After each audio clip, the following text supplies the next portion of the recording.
দুর্গাপুজো তো সেই কবেই চলে গেছে, কিন্তু আমাদের বাঙালিদের মধ্যে দুর্গাপুজো বলতে আমাদের দিন গোনা শুরু হয়ে যায়, তাই না বলো?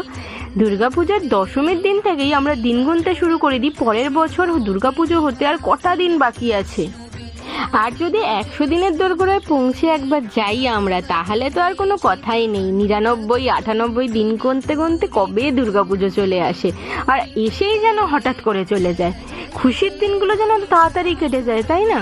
তো এইসব ভাবতে ভাবতেই আজকে আমি যেটা বানাচ্ছি সেটা হলো ক্লে দিয়ে তৈরি দুর্গা মায়ের মুখ আঁকা একটা সুন্দর ইয়াররিং। আর জানো তো, ছোট্ট থেকে আমি ভাবতাম থ্যাংক গড আমি বাঙালি হয়ে জন্মেছি, আমাদের প্রিয় পুজো দুর্গা পুজো, আমরা এই পুজোটায় এত আনন্দ করতে পারি।